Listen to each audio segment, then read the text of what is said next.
বড় জায়গা করে বুঝি নাই। আর একটা বড় সেক্টর করে ফেলেছে বিউটি সেক্টরে। জি জি জি। ভাই আমার সামনে দেখুন ভাই, আসলে মূলত এই বিউটি সেক্টর নিয়ে কাজ করছেন। বিউটি সেক্টর নিয়ে কাজ করার প্রধান কারণ হচ্ছে আমি যেহেতু ফ্যাশন ইন্ডাস্ট্রিতে আছি, so skin related, hair related এগুলো কিন্তু খুব ইম্পর্টেন্ট। এগুলো যদি ঠিকঠাক না থাকে কখনো একজন হিরো হতে পারবেন না, কখনো অভিনয় করতে পারবেন না। আচ্ছা আমার একটু শেষ করবো আপনার সেকেন্ড সম্পর্কে, যারা আসবে বা কতদিন আপনার ডিসকাউন্ট থাকবে একটু যদি যারা নিচে দর্শকরা এটা বলে মাসুদ ভাইয়া আপনি বলেন, যেহেতু আপনি মামুনের ভাই আসুন শোনান, সেই হিসাবে আপনি সবকিছু ঘোষণা আসুন শোনান ভাইয়া। আপনাদের এই ওপেনিং এতে ডিসকাউন্ট থাকবে। ডিসকাউন্টের ব্যাপারটা হচ্ছে যারা ভালোবাসার মানুষ তাদের জন্য আজীবন ডিসকাউন্ট থাকবে এবং আমরা সাপ্তাহিক, আমরা মাসিক, আমরা যখন বিভিন্ন উৎসব থাকবে তখন আমরা প্যাকেজ করে দিব, সবকিছু ইনক্লুডেড করে একদম রিজনেবল প্রাইস একটা দিব, যেটা হচ্ছে একটা সার্ভিসের টাকা দিয়ে 5টা সার্ভিস দিতে পারে। একটা সার্ভিসের টাকা দিয়ে 5টা সার্ভিস নিতে পারেন প্লিজ কার সেলুনে আসে।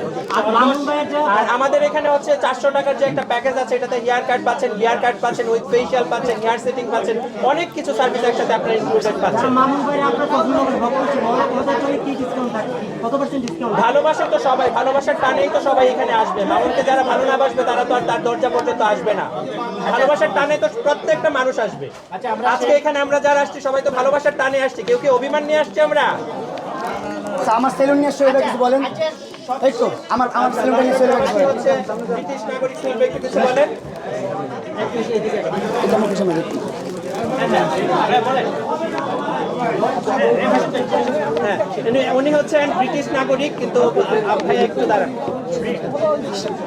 ব্রিটিশ নাগরিক। এখন সোহেল ভাইয়ের কাছ থেকে সোহেল ভাইয়ের পরিচয়টা আমরা জানবো আজকে। আসসালামু আলাইকুম সবাইকে। আর আজকের মামুনের এত জনপ্রিয়তা দেখে আমি নিজেই শক হয়ে গেছি যে আসলে বাংলাদেশ আপনার মানুষের একটা ধারণা থাকে যে যারা টিকটক করে, যারা ইউটিউব করে, তাদের জনপ্রিয়তা একটা ভালো দৃষ্টিতে দেখে না। বাট আজকে এই জনপ্রিয়তা প্রমাণ করলো মেইন স্ট্রিম আর টিকটকের মধ্যে কোনো পার্থক্য নাই, একই জিনিস, একই জনপ্রিয়তা। আমি আজকে ওকে, আপনি অনেকে বলছে যে শাকিব খানের মতো আজকে ক্রাউড হয়ে গেছে। আমি বলছি যে মামুন নেক্সট যাচ্ছে লন্ডনে, সে সেলুন ওপেনিং করে, মাসুদ আমার ভাই, এবং লন্ডনে সেলুন ওপেন করবে। সে হচ্ছে ব্রিটিশ গভর্নমেন্টের কাউন্সিলর, সে আসছে এখানে ফার্স্ট টাইম। তো আমার মনে হয় সে শাকিব খানের জনপ্রিয়তা ছেড়ে যাবে মামুন, ইনশাআল্লাহ।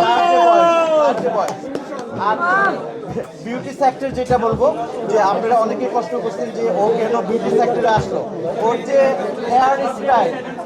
হেয়ার স্টাইল বা বিভিন্ন রকমভাবে স্টাইল করে, এইগুলোর জন্যই সে এই সেক্টরে ইনভলভ হচ্ছে। ইনশাল্লাহ সে আরও ভালো কাজ করবে। আর প্রত্যেকটা সেলিব্রিটিরই উচিত এরকম একটা প্রতিষ্ঠান দেয়া। আর তার ভক্তরা যারা আছে যে ডিসকাউন্টের কথা আসছে, এটা বলতে হবে না। মামুনের যে উদাহরণ বা মাসুদের যে উদাহরণ, ডিসকাউন্ট থাকবে, কারো নাম বলতে হবে না, এমনি ডিসকাউন্ট পাবে। আর নাম বলে ডিসকাউন্ট থাকবে, নাম বলতে ডিসকাউন্ট থাকবে। আচ্ছা আপনাকে অসংখ্য ধন্যবাদ মাসুদ ভাই। আজকে আপনার সবচেয়ে বড় উদ্যোগ আমার কাছে মনে হলো এরকম একটা সুন্দর আয়োজন করার জন্য। তাহলে আমরা শেষ করি। ওকে ধন্যবাদ। আচ্ছা, আমরা কেক কাটি এখানে।